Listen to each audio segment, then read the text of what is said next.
Hello, and welcome to the Canoo virtual media session. My name is Agnes Gomez-Koizumi, and I am the Vice President of Communications at Canoo.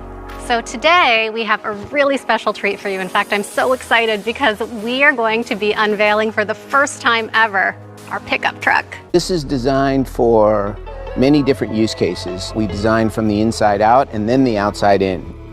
This is for America. This is what built America anyways. We wanted to do something that was fully drive-by-wire, brake-by-wire, harmonized systems, and shed 35% of the parts. And in order to do that, you got to get rid of steering column, shock tower, struts. You got to change everything, right? So this is a pure design, and of course, you know, that's how you get so much cubic feet.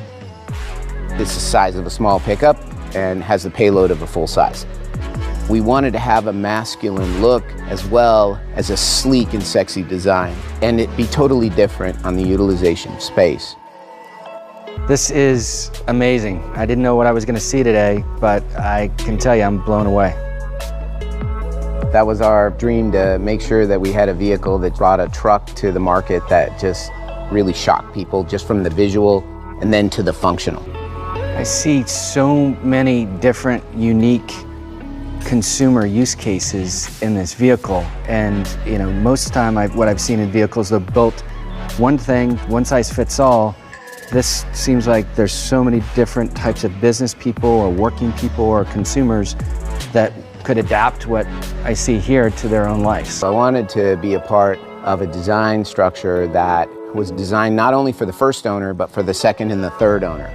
People want a return on capital. And in order to do that, you have to have a lot of modularity. And so I can do things like have a workbench. And it's an aircraft cargo style. So, you know, it's interlocking and accessorizing. And I can make this for my use case. You know, this is very functional structure.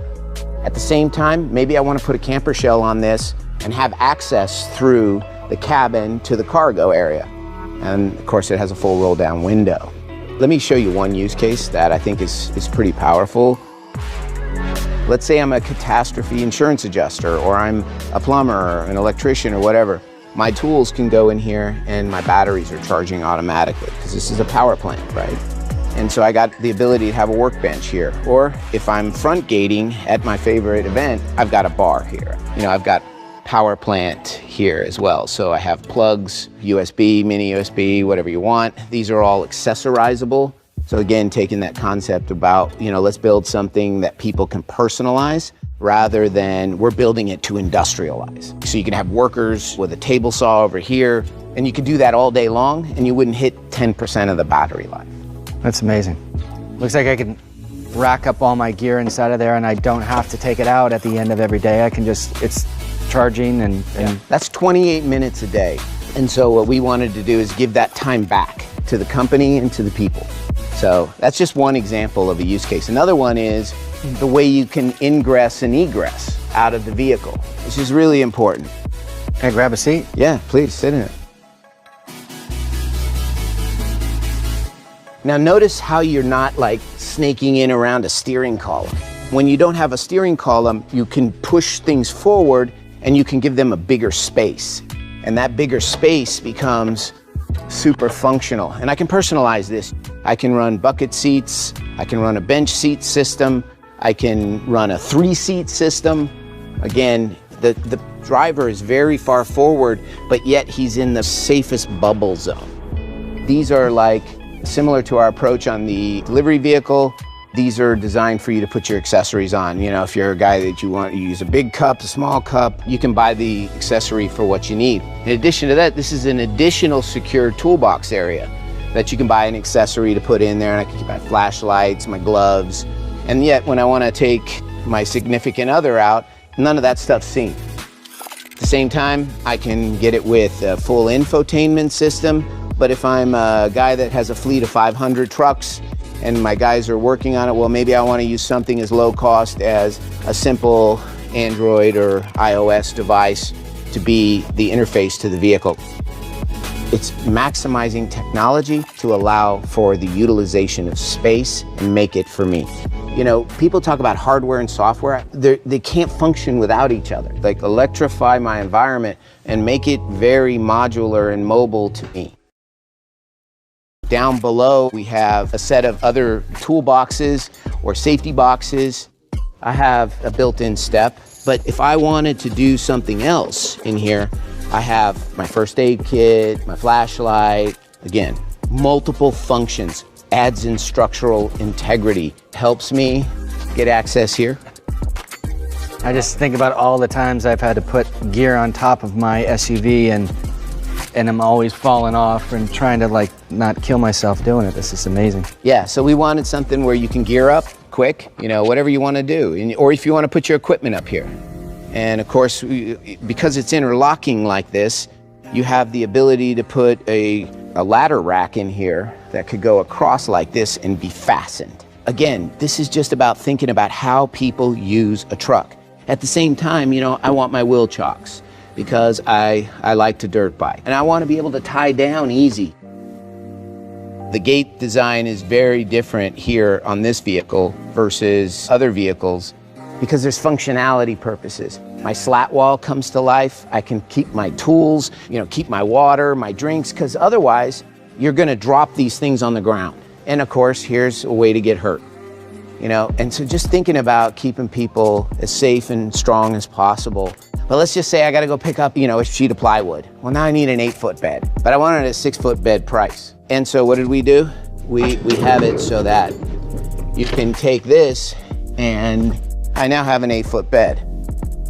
And then of course I want to go back down to a 6-foot bed, just put it away and off I go. You know, I'm back to work. You know, we put as much thought into this truck bed that most people put into an entire car.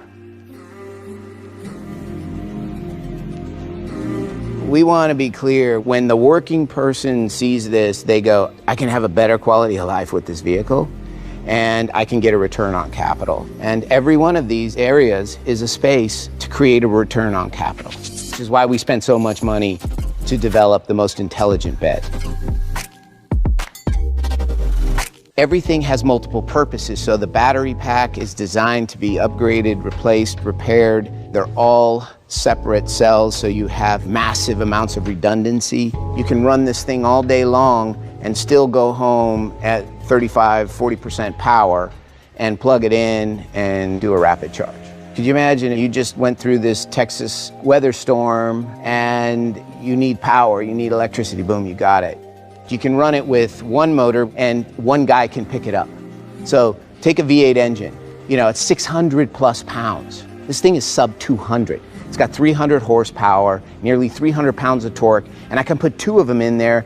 So we're thinking about things that most designers and engineers just don't think about. Why? Because they don't work a truck. They don't make their living. They don't put their kids through college with their truck. We do. Like, this thing is just us. What we want to do is be able to give you access to the data platform. I'm selling it to you, and I said, hey, look, take a look at the data. You pull down the data. It auto-calculates the wear and tear on everything, and it tells you, here's what you need to do if you want to get another 200,000 or 300,000 miles. And that dictates what you should pay. Because we should be able, with technology, right? We should be able to price it to the exact miles driven and the way those miles were driven. At the same time, let's say I work it and I damage this. This is easy to replace. It's easy to repair. You got to build something for the second owner. Why? Because you actually then care about the first owner, because he's going to be able to sell it for what it's worth. You know, we spend a lot of time on things that most people would think silly, like the quality of the hinges. The worst thing I hate on second vehicles is sagging hinges. I hate that. You open that door and it doesn't feel solid, you know, it's going to hit the residual value. Hey, one of the things you shared that was impressive to me is that you've got this unbelievable range of features in the vehicle, and most of the time when people get a vehicle like that, the assumption is the costs of maintenance are going to go up. And it sounds like the way that you've designed it is the exact opposite. You get more, but to service it or maintain it is actually less. So the environmental considerations surrounding this vehicle is very different than any other vehicle that's out on the road today. So what do you think? It's amazing. I really appreciate the opportunity to come in. This is a fantastic vehicle, and I really think it's going to transform experience for everybody. And I can tell you that I want one, and my wife will want one, my kids will want one, so thank you. Thanks for being the first person here that got to see it. I mean, it's a special day for us, and That gave me goosebumps. I'm so pumped.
SpeedZar Services, where the average car owner gives their opinion on their personal car.